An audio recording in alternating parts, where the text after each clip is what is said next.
Ciao da Gabriele di Staticalmo, il servizio di consulenza statistica che aiuta la tua azienda o organizzazione nel prendere decisioni più rigorose dal punto di vista statistico. Oggi ti mostro un argomento molto infocato che è ancora una volta l'inflazione, ma non approccerò questo argomento dal punto di vista modellistico, ma dal punto di vista della creazione di un indicatore che misura la nostra inflazione personale.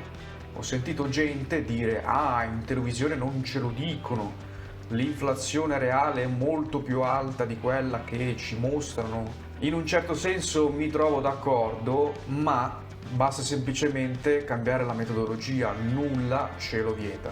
Io ti espongo in questo video una metodologia che, se vuoi, puoi replicare anche tu. Considera che ha vari limiti.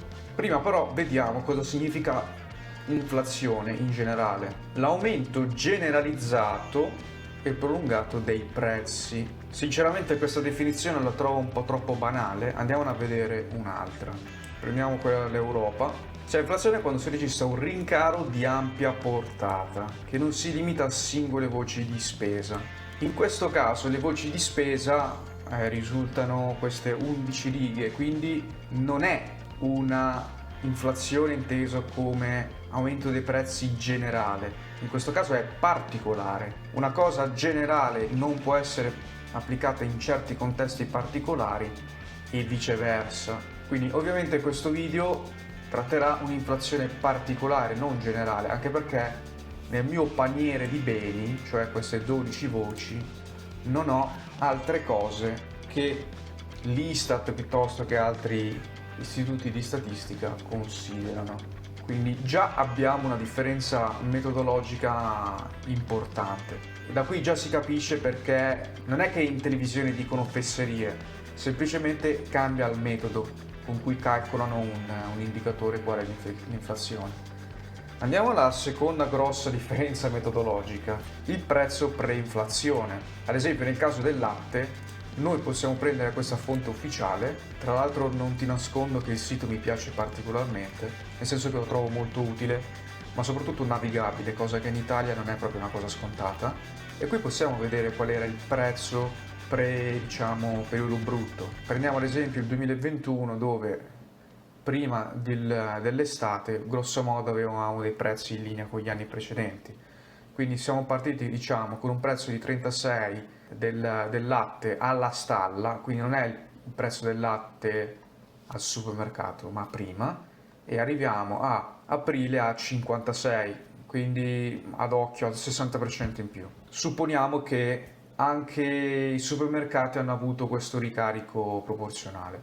Altre ipotesi: io però non ho preso quel prezzo per inflazione, ma ho preso quello che ricordavo io al supermercato, quindi non alla stalla. Io ricordo un prezzo di 0,65 nella mia regione, in particolare dove vivo, nel supermercato che andavo di solito. Adesso io vedo che senza offerte, sottolineo senza offerte, pagherei questo prezzo, 1,09 euro. Quindi il livello di inflazione per il numero di anni considerato è questo. Vale lo stesso discorso per la crusca, e questo però è ancora più a memoria, nel senso che non mi sento proprio sicuro. Quindi vedi che ci sono varie differenze metodologiche. Questo è il prezzo corrente più o meno, e questa è la differenza. Il cioccolato fondente, per fortuna, è una delle cose che secondo me, perlomeno per le mie abitudini di spesa, è aumentato meno, e ho trovato questo valore di inflazione. Qui ho scritto la frequenza perché poi ci servirà a fare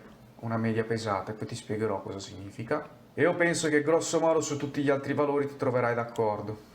Forse sull'aereo potrai discutere, ma dipende che tipo di voli prendi essenzialmente. Sulla corrente anche questo dipende molto dal fornitore. Ho preso quello che ho visto negli anni utilizzando, andando sul sito del GSE, andando sulla sezione statistiche, accettando qui, si può vedere il prezzo dell'energia, solo dell'energia per anno. Ovviamente poi vanno aggiunte le imposte, gli oneri, tutte queste cose qua, ma ad occhio io ricordo che prima di tutto questo brutto periodo pagavo così all'ordo di imposte, oneri e così via. Adesso grosso modo è così, anche se in realtà è una cosa che effettivamente si potrebbe modificare. Ma sì, diciamo 0,26, perché poi ultimamente hanno diminuito gli sconti degli oneri, quindi facciamo una cosa così. Non mi vai ad aprire l'ultima bolletta, dai. Vabbè, poi la passata di pomodoro, perché da italiano doc la pasta e il pomodoro non possono mai mancare, anche se il pomodoro in alcuni casi è fuori stagione. Poi ho messo dentro un salume. Potrei andare avanti con la specificazione dei beni? Assolutamente sì.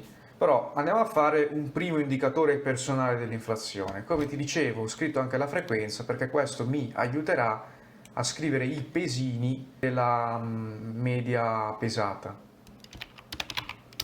questo punto ci serve fare una formula perché con la formula di base non possiamo fare il conto con i pesi personalizzati, quindi faremo una moltiplicazione con questo per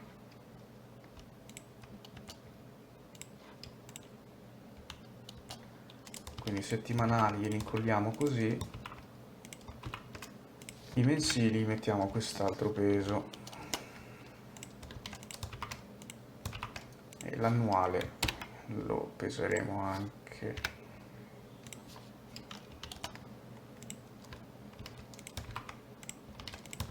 Faccio un controllo.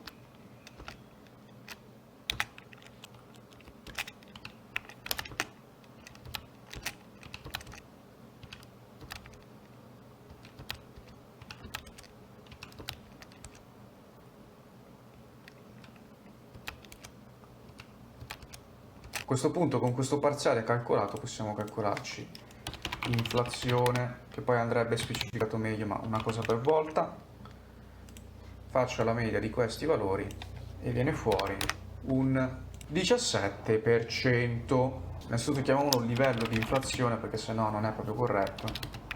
Possiamo farlo per gli anni, semplicemente facciamo questo diviso questo e abbiamo il livello di inflazione per anno, trasformiamo in percentuale e abbiamo un 3,38%. A questo punto che noi abbiamo questo indicatore personalizzato con questo paniere di beni, con tutti i limiti che ho detto prima, possiamo paragonarlo a qualcosa di ufficiale e vedere se effettivamente quanto di quello che ci dicono è poco preciso, per non dire che è sbagliato. Allora, fortunatamente abbiamo i dati aperti, cosa che mi ha sconvolto di capire che anche le camere di commercio ci offrono questo tipo di servizio. Andiamo a vedere questo tipo di indicatori IPCA che non considera il prezzo dell'energia importata e questo può essere una grande fonte di distorsione, nel senso che è facile che non ci troviamo d'accordo con il valore che ci dà questo indicatore.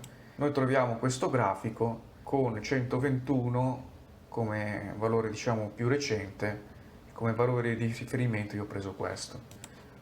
L'ho creato qui e come vedi abbiamo una differenza del 20% contro un 16,88, quindi è più alto con mia sorpresa, io me l'aspettavo più basso, ha un livello di inflazione per anno che è un 4,73 contro un 3,38, quindi è un valore più alto. Ma perché più basso? Semplicemente anche per questi pesi che ho adottato. Se io cambio i pesi può cambiare anche questo valore, oppure qua c'è qualche errore di memoria o qualche altro tipo di errore e viene fuori più basso, oppure qua dentro non c'è qualche altro bene che ha avuto un rincaro maggiore rispetto o uguale a questi che ce l'hanno a doppia cifra e quindi ovviamente verrà più basso. Esistono altri indicatori di inflazione? Sì, nel video che ho postato facevo vedere il CPI, l'indicatore dei prezzi al consumo, ne esistono anche altri. Andiamo su Istat e abbiamo il FOI, i prezzi al consumo per le famiglie di operai e impiegati. E vedi che qui essenzialmente abbiamo un valore bassino effettivamente. È vero che abbiamo solo il 2022, ma ce lo possiamo scrivere. Copio questo. Qua scrivo anno 2022, mi incollo questo valore, ti faccio notare che ce lo incolla con il punto e questa cosa mi manda in bestia. Poi ci incolliamo quello del 2019 col punto e poi lo modifichiamo. Qua scriviamo 2019, facciamo una differenza come nel caso precedente e vedi che effettivamente è molto più basso anche rispetto a quello che ho trovato io. Ma come ho detto, qui abbiamo tutta la parte del 2023 che manca, ci tocca andare sui mensili e vedere se riusciamo a cacciarci fuori qualcosa di più recente. E come vedi l'indice generale è 118, quindi è più vicino al, mettiamo un asterisco, a quello che abbiamo trovato noi. A questo punto ci tocca aggiornare questa formula e ovviamente togliere questo punto e abbiamo un 15,29 che guarda caso è simile a quello che ho trovato io. Tuttavia lo trovo ancora basso, ho ancora questo pregiudizio. A questo punto andiamo a vedere il CPI Italy, e anche qui abbiamo un indicatore di livello. Io direi che qua siamo sul 102 e adesso siamo sul 119. È molto simile a questo, al FOI. Quindi come hai visto ci sono vari modi per misurare l'inflazione e non è detto che se si costruisce un indicatore della inflazione personale riusciamo ad avere un valore più veritiero rispetto a quello che ci dicono calcolato con altre metodologie. Poi, ripeto ancora una volta, questo valore può facilmente cambiare se vado ad aggiungere qualcos'altro. Ad esempio, se vado a mettere dentro il pane, che appunto deriva sempre dal grano, io ricordo più o meno un prezzo pre-inflazione di 3 euro, adesso a 3,60, poi anche qui c'è il discorso qualità, varietà, teniamolo per buono. Diciamo frequenza settimanale, facciamo il conto, questo lo prendiamo come settimanale e addirittura vedi che va leggermente in basso. Perché ti ho fatto vedere questo video con questo argomento? Perché nella statistica una difficoltà non è solo raccogliere i dati, ma anche creare un indicatore sintetico di quei dati. È un approccio alternativo rispetto al metodo statistico della riduzione delle dimensioni, quindi filtrare il numero di colonne essenzialmente, fatto con dei vincoli. Come ho fatto presente, quando si crea un indicatore il più generale possibile, ovviamente qualcuno può dire no, non mi rappresenta, ma questo è un prezzo da pagare quando si ha un qualcosa di generale. Succede anche con la cartografia, quindi con la geometria, l'ambito meno politicizzato, le scienze dure. Figuriamoci con una disciplina che prende parte dal nome di Stato, quindi la statistica. Quindi io faccio un po' fatica, alla luce anche di quello che ti ho fatto vedere come malafede certi numeri che danno in televisione.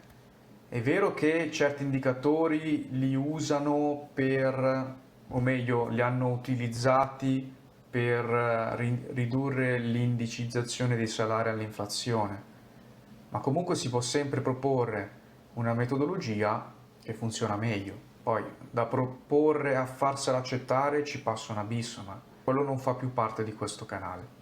Chiaramente un'azienda può avere interesse nella costruzione di vari indicatori, c'è una disciplina di nome statistica aziendale dove si trovano una serie di indicatori come ad esempio il prodotto lordo unitario per dipendente. In futuro potrebbe interessarti la costruzione di un indicatore che condensa una varietà di colonne e se avrai bisogno di una mano sai chi chiamare ancora una volta. Spero che questo video ti è piaciuto anche dal punto di vista del consumatore. Se hai delle domande metodologiche me le puoi scrivere tramite commento.